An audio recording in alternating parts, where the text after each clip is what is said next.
Welcome, Built Right listeners. We have a special one for you today. Our guest is a PhD data scientist, and he's going to help us make sense of generative AI and how it all works.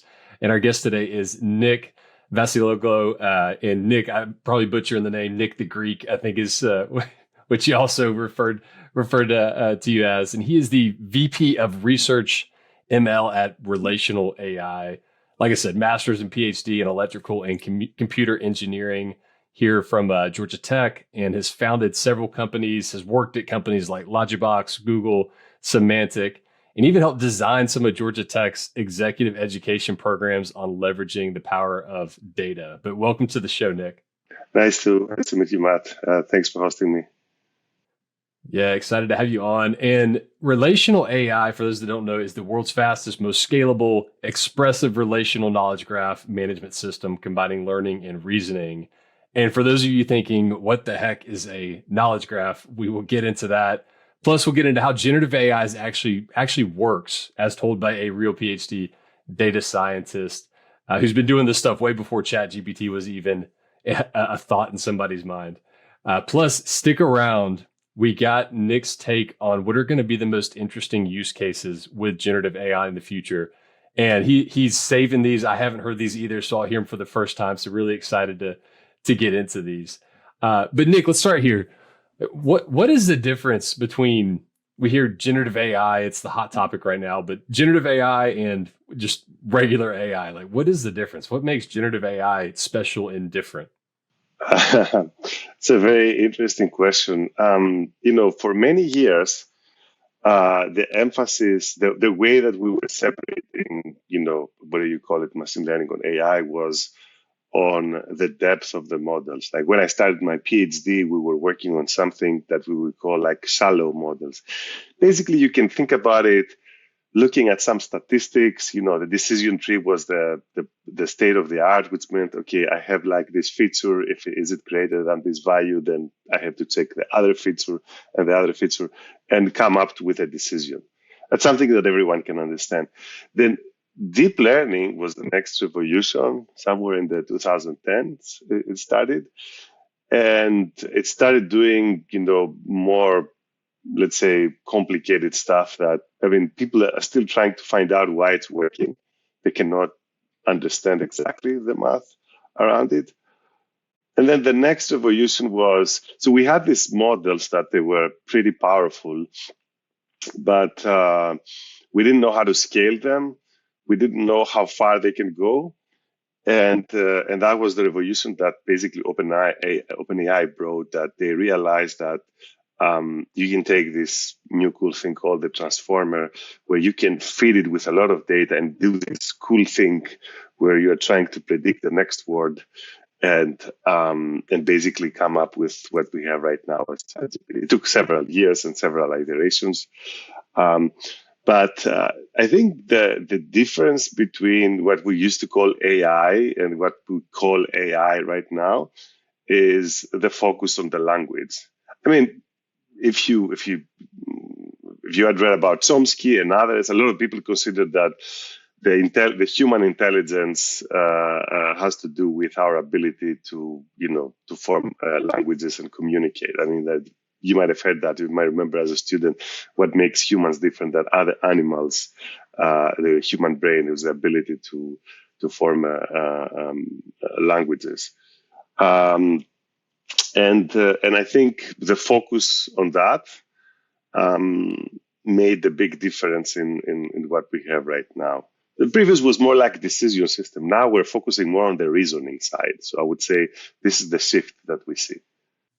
And that's, I think, part of the interesting aspect of it is, in the past, it's like the models, they were trained for very specific tasks in a lot of ways. And now you have this concept of these foundation models, which that's, what a lot of the large language models are built on. But now, like, to your point, it's almost kind of like getting to where how the human brain works, so they can tackle these disparate types of ideas and solutions and things like that. But this concept of like a foundation model, what is that? How does that start to play into like these concepts of like large language models, LLMs, that we hear so much about? So let me clear that up first. The foundation models and the language models are basically the same thing. It's, sometimes the it was foundational models were the term was introduced by some Stanford professors.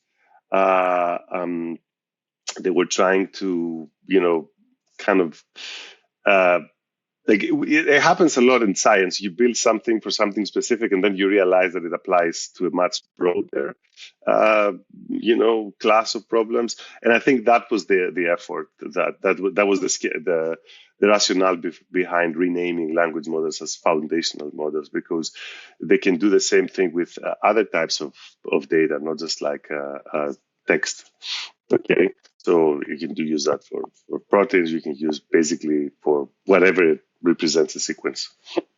Okay, so as I said in the past, a lot of effort was put on collecting labels and do what we call supervised learning. Uh, the paradigm shift here was in what we call self-supervised learning. That was a big um, plus, something that brought us here. Okay, this idea that just take a corpus of text and try to predict the next word, and if you're trying to predict the next word, you're basically going to find out the underlying knowledge, and ingest it in a way that you can make it useful. Of course, that's what brought us up to 2020. That was the GPT-3, okay, where we scaled. But there was another leap, the ChatGPT, that in the end it did require some labeling, because you had like the human in the loop. Okay, I don't know. It's not exactly labeling, but you can think about it as labeling, because we have a human giving feedback. Uh, and then that brought us to ChatGPT. Now, the heart of language models or foundational models is something called the transformer. It was invented in 2017 by Google. Actually, it was an interesting race. OpenAI had there was like a small feud between OpenAI and Google. Um, so OpenAI came with a model, all of them were language models. Everybody was trying to solve the same problem. They came up with something called Elmo, and Google came back with Bert from the cartoon, from the Muppet Show, I think. And then so Bert was based on the transformer. Okay, then OpenAI um, realized that actually BERT is better. Okay, that's an interesting lesson. They didn't really stick, oh, this is our technology, we'll invest in that. They saw that the transformer was a better architecture, but then they took BERT and they actually cut it in half. Okay, and they picked, actually, let me put it that way, that Google invented the transformer, which had an encoder, a decoder, and they picked BERT was based on the encoder architecture. They took that half, but then OpenAI came and picked, no, we're going to work on the other half, which is the decoder, predictive text. And, they spent 3 years. They did see that the more data you pour, the better it becomes. Okay, so that was their bet. And they ended up with GPT-3. GPT-2 and 3, GPT-1 to 3, the sequence 3.5 and 4 later on as ChatGPT. And it was kind of like an interesting race where, things basically started from Google, but OpenAI ended up being the leader over there. And they built everything they built was open source, right? Everything Google built, so they were able to.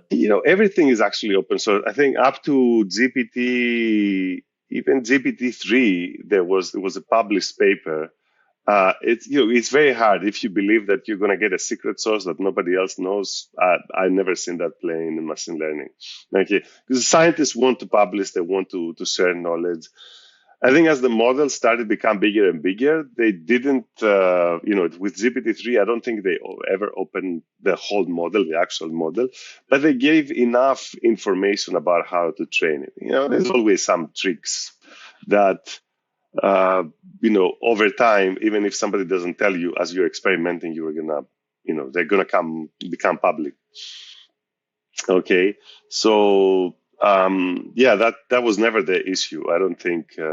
Yeah, they are a little bit cryptic about after 3.5 and ChatGPT about the details, but in my opinion, the secret sauce over there is not exactly on the model, but it's on how you scale the serving of the model, which we're going to talk about that later. This is the secret weapon of OpenAI, not necessarily the architecture, but the engineering behind that.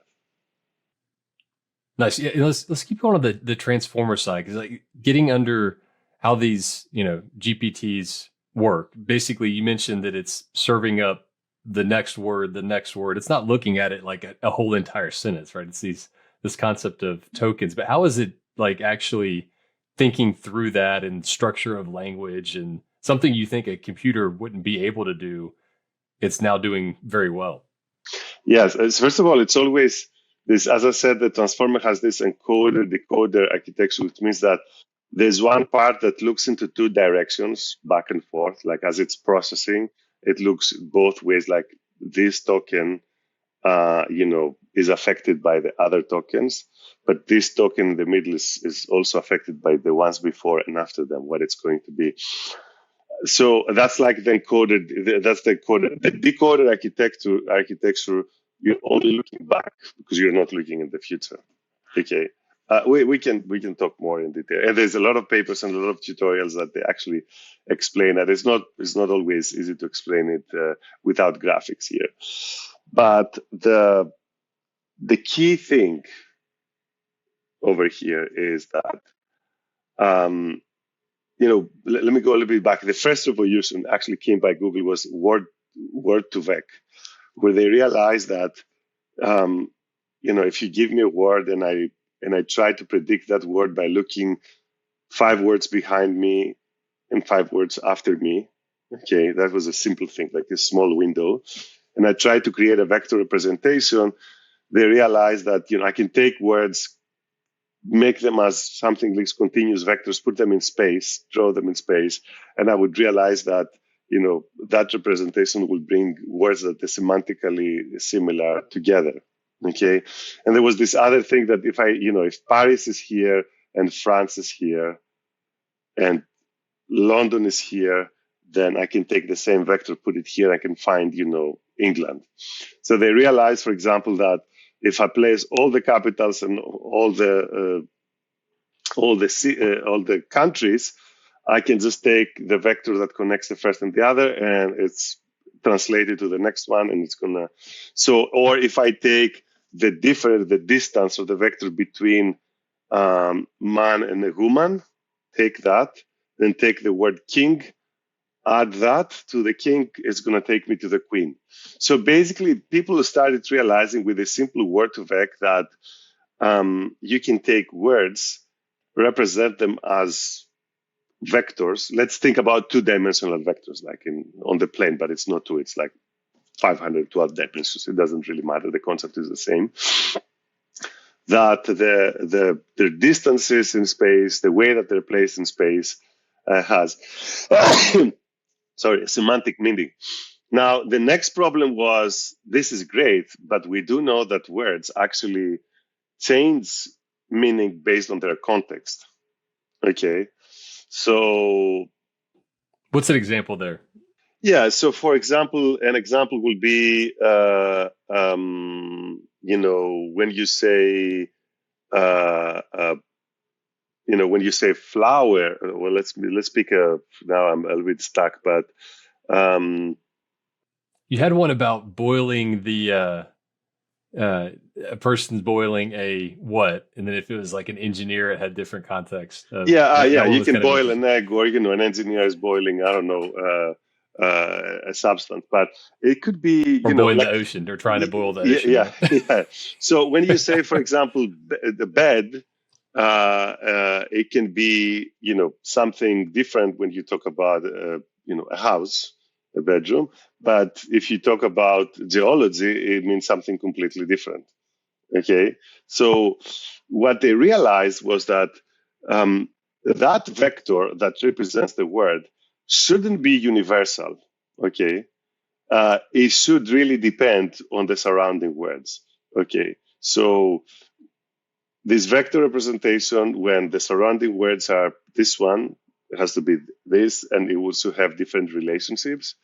Okay, and um, and it should be different when it's around different words.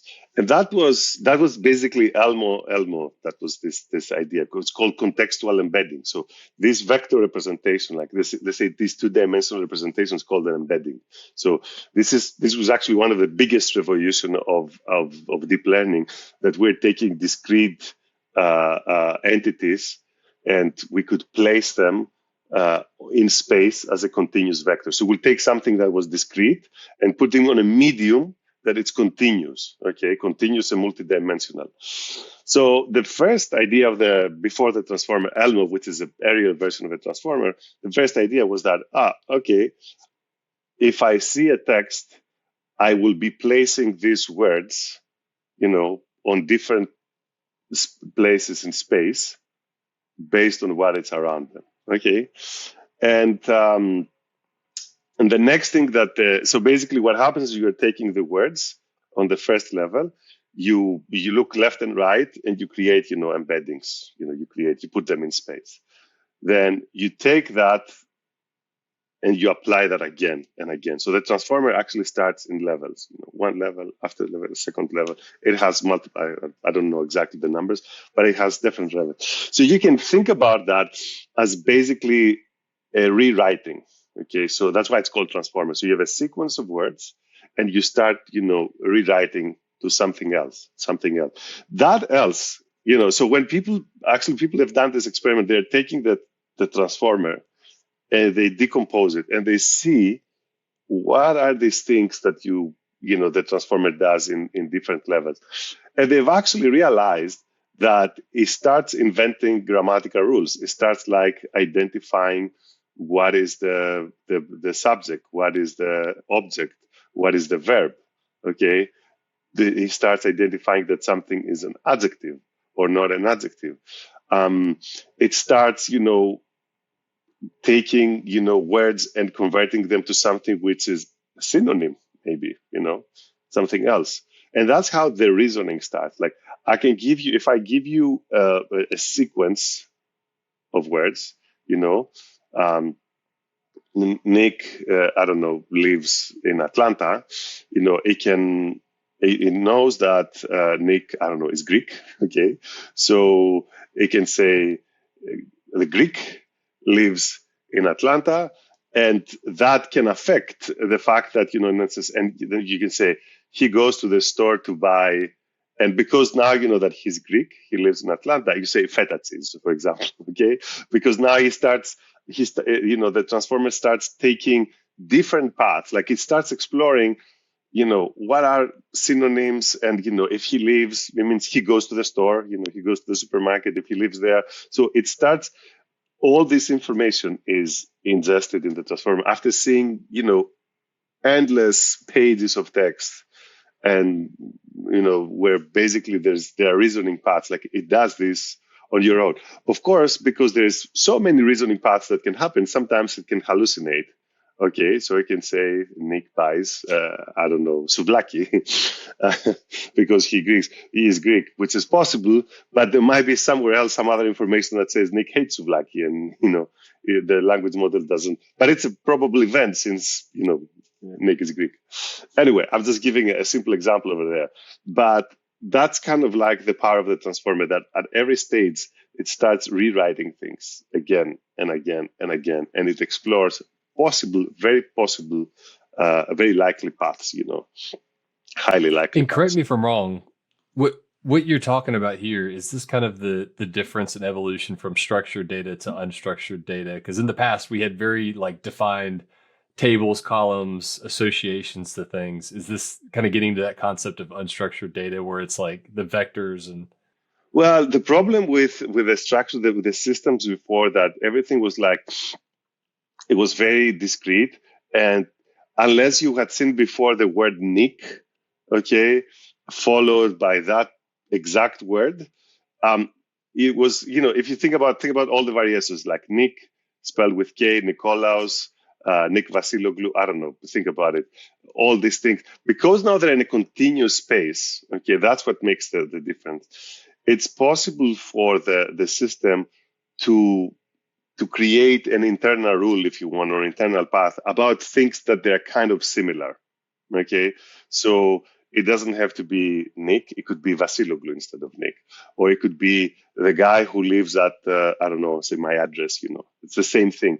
So because all these things, I think it's public, you can find it, because all these things that they're semantically equivalent, and before you had to express them in, I don't know, 100 different discrete things, and you had to see them exactly in that order in order to find a common path. It says, okay, this class of entities that they can be represented with this vector, they are very close, can be followed by this class of entities that can all compress them in, a constellation of vectors, can lead me to something else.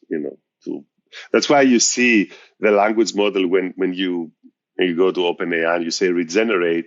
What it does, it can generate the same thing, the same reasoning path, by using a little bit different words, or words that they're semantically equivalent. Okay, and now the thing is that it can do that in this incredible memory of, like, I don't know, up to 32,000 tokens. So even if you're saying that Nick is going to buy something from the store and it will predict that it's feta, it's because it has seen 10,000 tokens before that Nick is Greek. Okay, he's hungry. I don't know. He's having a dinner party, and get you over there.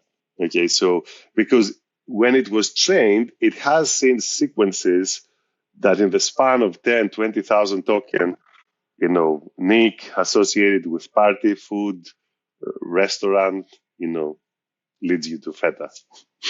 Okay. Yeah. And when you say a token, that's basically either a word or a couple characters, some like small variation that it's breaking it down into. Is that? The token is basically a trick. We could have used, the thing, all these models have about, I don't know, 30,000 tokens. So they realize that we can break all possible, with 30,000 tokens, you can use character level. Okay, every word can be decomposed to characters, but that would have made the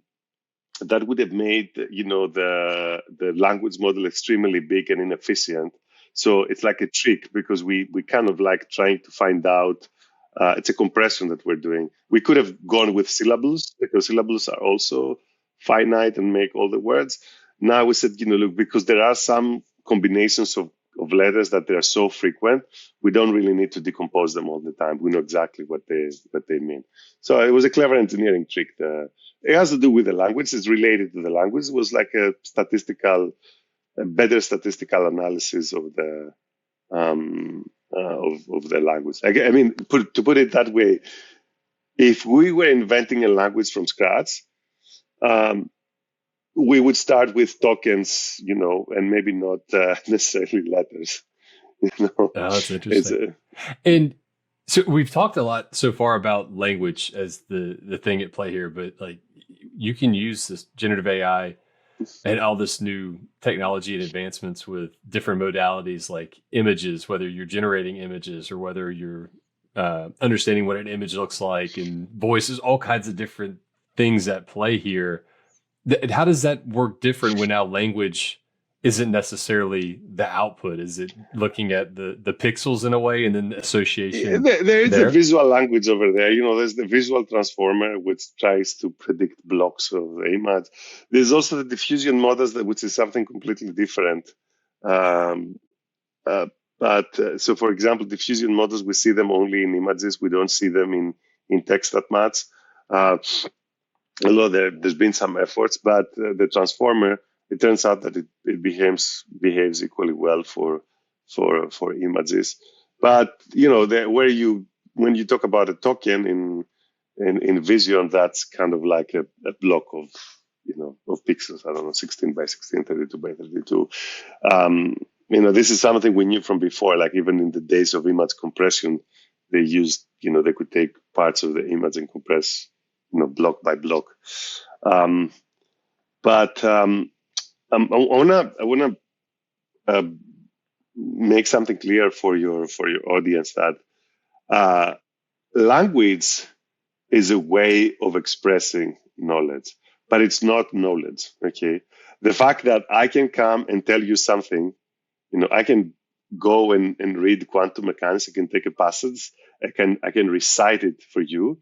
It doesn't mean that I know what I'm what I'm saying. Okay, and uh, and that's where the hallucinations are coming into play. So we don't really have direct access to knowledge. Okay, it's a language model. It's not a knowledge model. Okay, so and there's been some effort right now to do the same thing. Like if we could start, if there was a universal knowledge graph, okay, that I could take and say that from this token of knowledge, I can go to that token of knowledge through that relation and do reasoning. Maybe we could train a knowledge model, let's call it, or a foundational model, that we know that whatever it says, it's accurate and correct. But language is a possible path over knowledge. It doesn't mean that it's correct. Okay, so it doesn't have to do that. Like, so language models are always going to hallucinate and make mistakes, not because there are errors into what they were being training for. The data sets are pretty well curated. Obviously, they will contain misinformation and errors, but the reason of hallucination is not really the errors in the raw text, but it's on the fact that this is a possible expression, the same way that, like you are a fiction writer, author, and you can write, like you see things in life and you write a different version. Like take one of my favorites, like Da Vinci Code. Okay, like when you read, that's what I like about Dan Brown. Or take about Game of Thrones, for example. If you think about Game of Thrones, it has elements of truth from the human history. You can see the let's talk about it because that's probably what most of the people know. It's like the Persian Empire, or you can see, the English history or the Greek, or there's some of them, like you can see elements of that in a completely fictional way. So that, in my opinion, Game of Thrones was the first generative model, George Martin, great. Okay, so it could generate something like that, which is completely, it looks, modulo the dragons, it could look real, okay, realistic, but it's wrong. The same thing with Dan Brown, Da Vinci Code. It looks like it could have been a real story about what happened after, Jesus was crucified in the story. It could have been, but we don't have evidence that it is. Some people follow conspiracy theories. They think that Dan Brown is the real story, but that's what I'm saying. So yes, it's a possible truth.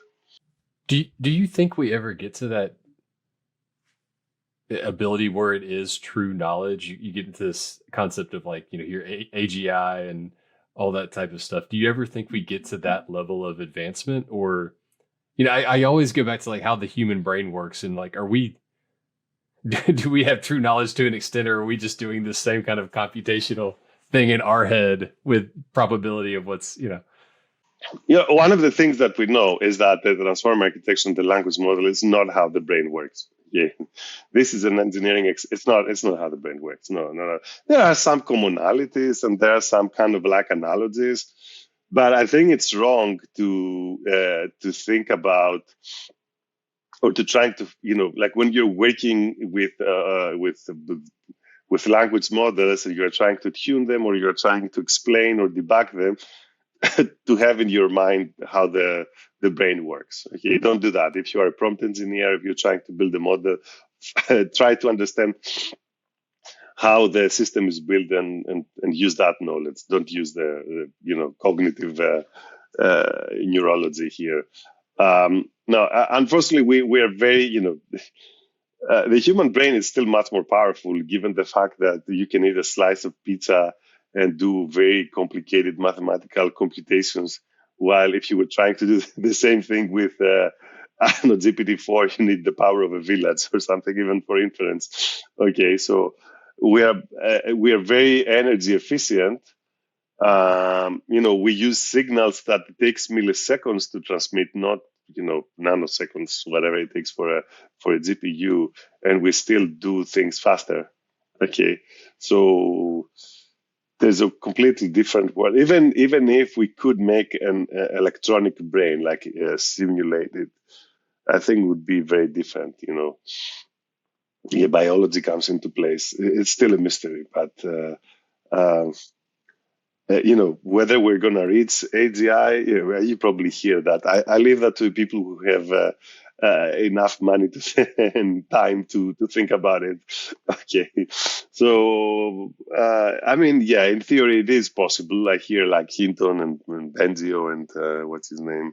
I think LeCun is on the other side, and Elon Musk that they say it's possible for you leave a language model, start rewriting the code, and I don't know, unplugging other systems. I don't know why. I tend not to worry that much about it. I worry more about the fact that it's having right now on the job market. That's more imminent and more real or the economy than whether the robots will revolt against us. And what do you mean by that in terms of it taking away jobs and tasks, or do you think this unlocks I new think it does, opportunities? yes. Yeah. As with everything, it happens all the time with, with the high tech. As technology, um, progresses, uh, the next generation requires less engineers. Like you can see about like this example says, I don't know how million of employees, Ford has when the car came.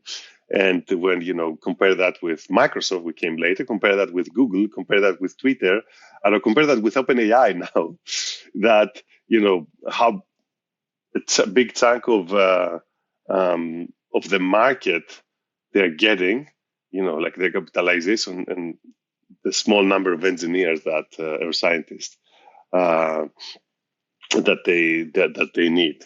Okay, and yeah, it's pretty clear to me that a lot of jobs now can be done with less people. And even for us, the data scientists, for the moment, if you want, the work is becoming a little bit boring, in the sense that you have to do what people call like prompt engineering. I don't know. I find ways to find more to make it more interesting, but yeah, it's becoming an issue. I feel like we saw all this tech layoff wave the past 2-3 years. I think a lot of these jobs will not come back again. Okay, they will need less people for that. And of course, for things like customer service or administrative work, uh, all of them will be done with. I mean, it's already pretty obvious you can do things with GPT much faster than before. It's a great assistant. So two more topics I want to hit before we wrap. The one, you think of these models, there's this element of it being a black box, and we touched on it earlier with relational AI having this concept of a knowledge graph. Like, what is that? How does that work? And like that kind of gets into the value prop of relational AI to an extent, but we'd love to kind of hear like how Yeah. how the benefits of that concept. So the knowledge graphs and language models have a bidirectional relationship. Um, the First of all, this is very simple definition which I really like about knowledge graph. It's the language that both humans and machines understand. Okay, it's a way of expressing knowledge in a way that anyone can read it and a machine can consume it. Like if I write C++ code, it's very easy for the machine to understand, but it's not easy to show it to your executive or to your business analyst. Okay, so a knowledge graph is has the right level of information, is complete, and both systems can understand. Um, Now, the problem with knowledge graphs has always been is, it's great, but where can I find one? Like once you have it, it's great. It empowers a business. You see the ROI is huge. Okay, it's like you are in your house, you go to your library, to your room, and you tidy it up. Once you tidy up and label everything, and you know where everything is, then your life, you're very efficient. Okay, but who has the time to do that? So, and that was always a barrier for us. Now, what happens is with language models, you can automate that very easily, because in the past, how did you build a language model? So how did you build a knowledge graph? You had somebody going through documents or databases and was trying to find global entities and relations and how things are, flows and all these things. Now the language model can do that for you with a human in the loop, with supervision. So it accelerates that process very quickly. Okay, now the other thing is, once you have a you have a language model, as I said, you need to inject knowledge and you need to teach it stuff. So the way that I've seen it is that, let's take some simple examples. Something which kind of like the holy grail.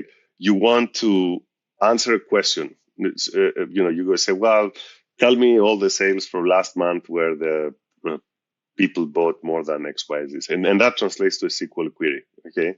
So in order to do that translation, like from natural language to SQL, for example, if you have a knowledge graph, we have evidence that this can become faster. In some other cases, the knowledge graph, because the knowledge graph can afford really long and complicated reasoning paths. You have your knowledge graph, you can go and mechanically generate, let's call them proofs or reasoning paths. And you can take them and go back to the language model and train it and say, when somebody is asking you this is what people call the chain of thought. It can be a pretty lengthy. Okay, so and of course it's the hallucination thing where you can think, the knowledge graphs always has the correct knowledge, and it's very easy to add and remove knowledge that it's valid or invalid anymore. So that's another part that helps you keep things in place. So uh, um, so yes, so knowledge is language model helps you build a knowledge graph, tidy up your room, tidy up your knowledge, and then the other way, having all that knowledge, you can go and retrain, fine tune, control your language model so that you're getting accurate results and better results. Okay, so that's kind of like the synergy between the two.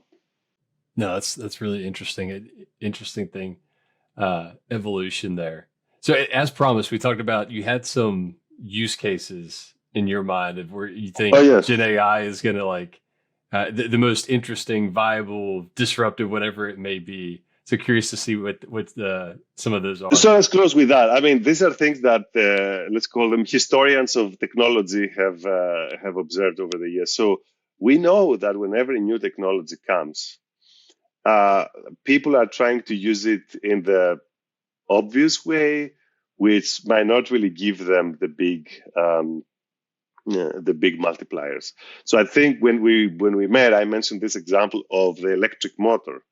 Okay, so when it was invented, those days the industry was using the steam engine, and the way that they had a big steam engine in the middle, and they had mechanical systems that they would transmit the motion to other machines around that in order to produce, I don't know, something. It was an industry. Okay, and now somebody comes and says, okay, take this electric motor, which first of all is not as powerful as a steam engine by definition, because the, the steam engine will produce electricity, something will be lost, and then a motor will use it. And the steam engine was there for centuries before at least 100 years. I don't know if it was centuries before the electric motor was more optimized. And all of a sudden now you needed to buy electricity to feed that. While for the other one, you had, I don't know, fossil fuel to use, and you knew where to find it.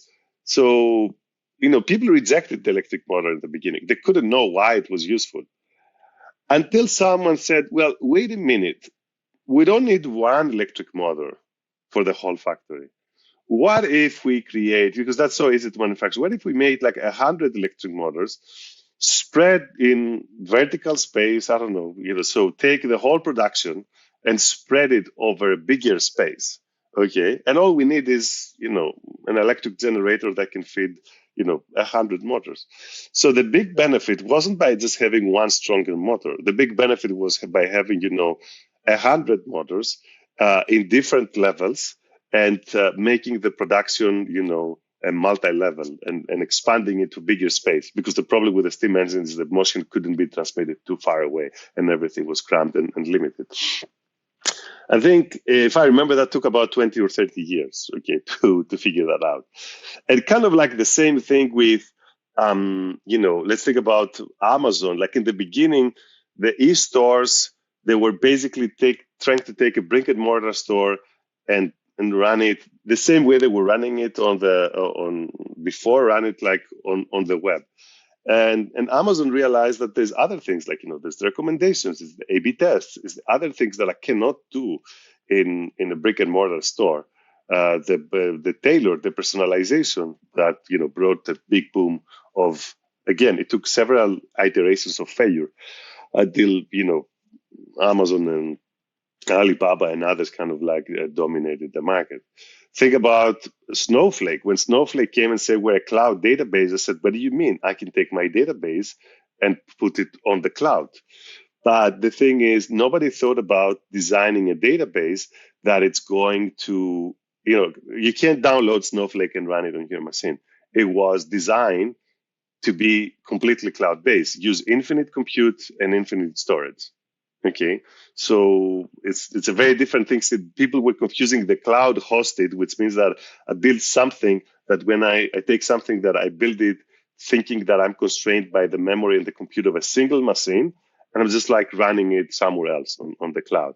Versus, no, I'm building a system that is going to rely on, infinite machines and S3, whatever blob storage, which is infinite and built from scratch.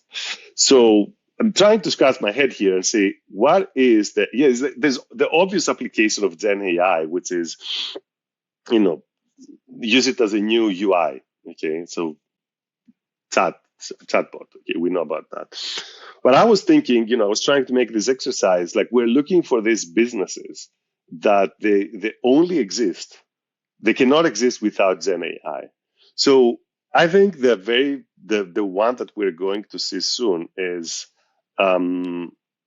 there's already a legal battle about that, which is going to blossom and give the new thing. I think it's going to change completely the way we're reading. Okay. So you might have seen the fights between authors and OpenAI about, infringement. And I think it's going to end up in a beautiful relationship over there. So right now, there's a problem. People don't read because they have to go and buy a 200, 300, 400 pages book where they only need, they're only interested in 4 or 5 pages or even a summary of 20 pages that nobody is providing for them. Okay, they don't know where it is. So what I'm envisioning over here is, think about Random House taking all their books or all the publishers, training a language model, and they're saying, I'm asking a question. And they're basically coming up either with 2 pages. They say, actually, this thing, you can find it in that book. And, here's a summary. And these are the 3 pages. And I can actually take these 3 pages and put half a page that has all the information that you might need to read these 3 pages. Okay. Because that's another problem. Sometimes you can browse a book and find that chapter, but then as you're trying to read it, you realize that you need to go and visit others. So basically what's going to happen is, you're going to buy pages from books or a summary that was produced based on 10 pages. So now you will pay, I don't know, 10 pennies or a subscription or something like that. I think it's exactly the same thing that happened with streaming. If you remember the legal battles of YouTube and Viacom, where people started uploading videos on YouTube and they thought, no, it's mine, it's ours, it's yours. And eventually they came out an agreement that changed completely the way that we listen to music. Spotify was another thing. Okay, but it took some friction. So we don't buy CDs, 12 songs or 16, however they had. We listen to, one song at a time. We don't own the songs anymore. We just stream them and all these things. So I think that's one of the applications. Now I have a reservation. Yeah. Well, as I said, it's like Spark Notes on Steroids almost. One question though, I guess if you're reading for fun, do you get the same pleasure and benefit from that type, or is that a different use case where you're wanting to sit down and enjoy a book? I guess that may be a different type of thing versus getting I think the it can help everyone. learning. It can help the bibliophiles, because I have about 2,000 physical books and another 2,000 electronic books. I like, but I'm always frustrated. Audiobooks was another thing that changed the way that we ingest knowledge. But it's always frustrating when sometimes it takes like if the book doesn't stick with you for the first, I don't know, 20, 30 pages, then you give it up. And it's very likely that then if you're a little bit more patient, maybe after page 50 will become more interesting. But how many people give up before that? So as a bibliophile, it's going to help me, um, you know, discover more books. But I think the biggest thing is for people who want to learn something, but they don't want to learn they don't want to read the full book. I read somewhere that they said that. Are we out of time? No, keep going, keep going. Yeah. So there was like this theory that 100 years ago when you were writing a book, you had to make it very big because people didn't have to do anything else. So they were buying a book to fill their time, okay, because they wanted to spend, I don't know, a month reading it.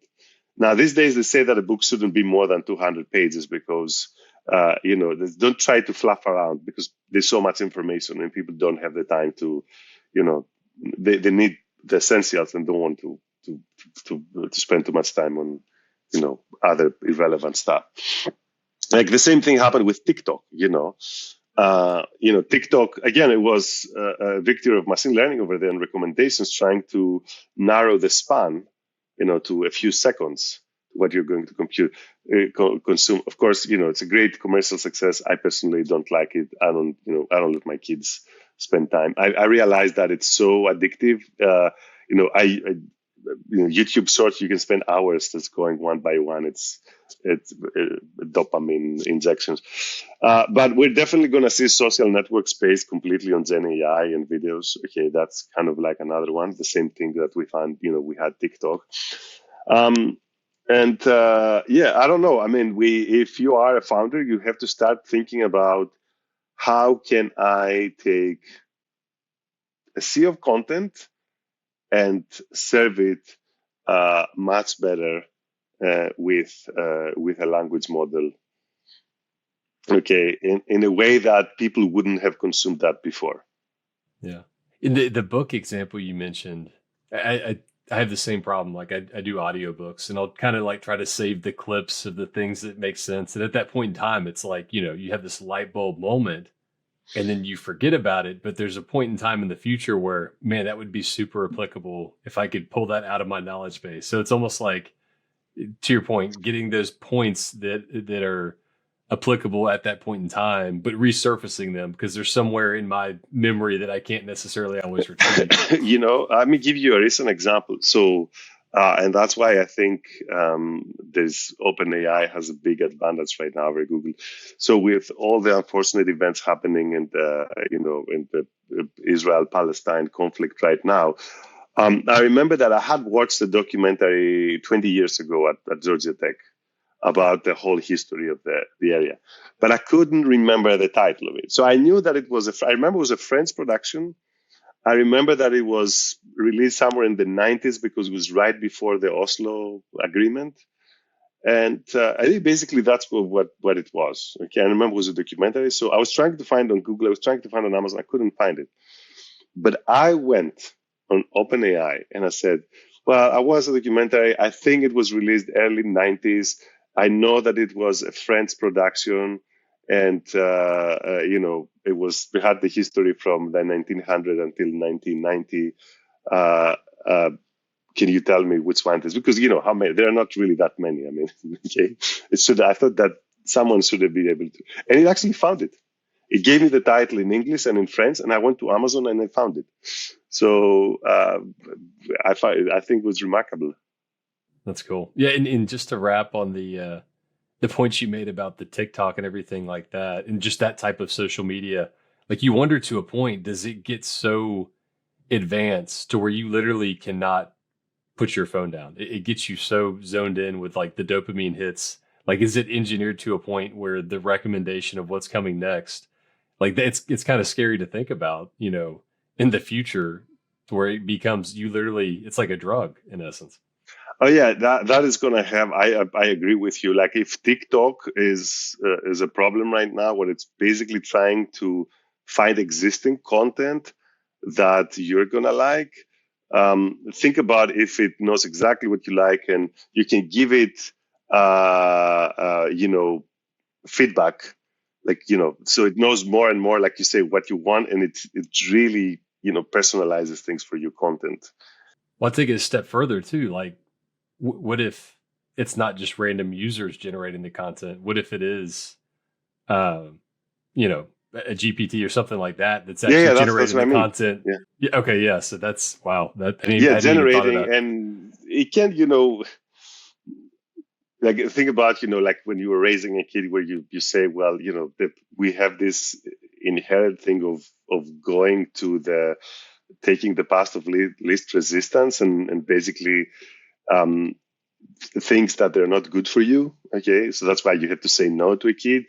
Imagine now that also think about it, like society has created like these moral boundaries that prevent you from doing things that maybe they're in your mind, but you say, that's I shouldn't really take that path because that's immoral. But what if you are, in your screen as nobody's looking, and there's somebody else that says that, oh, okay, tell me what you thought. I can actually, create this for you. And a lot of people are going to get tempted, and that's like a really bad spiral. I mean, these are fears before AGI taking over and and leaving the matrix. I think these are bigger fear, and we do see it in some some applications in the deep fakes and things like that. I think it can become and people have said that this kind of addiction is like drugs. It's the same thing, like the screen addiction, especially when it takes paths that they are problematic. So I would worry about that. We need some strong resistance in that. So yeah, like I will give you an example. I don't know, for example, okay, like let's take the one of the most horrifying thing, which is like child pornography, which is I know that by law, even possessing child pornography is a felony. Okay, I don't know if possessing a deep fake, you know, of child pornography is a felony. So there might be gaps in the legal system that we have to. And that's the crazy part about it is it's this whole, like, to your point, our legal system, it's a whole type of paradigm that we haven't even really had to encounter. And how do you build, laws? And yeah, it is crazy to think about how that's going to change how we live, how we work, how we, our morality as a species, even to a certain extent, right? Yeah, so I think the moral issues coming before the whether we're going to lose our jobs or computers taking over The Terminator, yeah. control. Yeah, Terminator. Is it Terminator or Matrix? Which one is more scary, Terminator or Matrix? Oh, I don't know. That's maybe I'd say maybe the Matrix, or at least that's the more interesting one to me, at least. What about you? Yeah, I think it looks like, because in the Matrix there wasn't really any mechanical part. It was purely everything was there's a computer running. Computers were running. The Terminator was mixing the reality with robots. Okay, which I think it's more difficult. It's an interesting scientific question, because if the machines can take over and you know and basically control the universe, why do they need the mechanical part? Why do they need to go out in nature and and do things? Maybe some would say because they need to synthesize energy, so they need the mechanical component. Okay, Um, so it looks like, so it might be the case that evolutionary we will not take that into consideration. They will try to eliminate their creator, but then they will actually face some type of extinction, or shrinking because they will be missing the mechanical component to to get energy and all that stuff. Versus the other, which is the hard way. Where I think in the Terminator, you need to create the robot to fight the humans, and then you have the mechanical component that can help you. Because at some point, even if they could eliminate humans, and let's say they had solar panels, they would need to manufacture new solar panels. They would have to go and extract minerals to, the chips will go bad after some years, like you create new chips, new stuff. So, interesting, uh, science fiction stories here. Yeah, I think the scarier thing is not the machines taking over, but the humans and bad actors using this stuff in negative ways. At least for me, that's scarier in my mind. Uh, but yeah, so this has been one of my, I think, favorite conversations so far. So many interesting topics. I really appreciate you coming on to the Built Right podcast, Nick. But where can people find you? Where can they find relational AI and learn more about either you or the company? I think you can find us on the web. We are a remote first company even before COVID. And I think we do have an office somewhere in Berkeley. I've been there a couple of times. But our people are all over. I want to say the world. We the sun never sets, or never. What's the thing at relational AI? Never. We have people all over the world. Yes. I'm here in Atlanta. Um, you can go to our website. Read our blogs. See about our products. Our product, I think, we have announced a partnership with Snowflake, so people can use it through there. It's a limited availability through there, which is going to become a general one, I think, sometime probably this summer. It's coming up soon. I don't have a date, but yeah. So yes, you can find me on LinkedIn. I'm not really big on social media. LinkedIn is probably the only one that I spend some time, not too much. Nice. Well, great, Nick. Thanks for joining us today. Thanks for hosting, Matt. Have a good one. Excellent.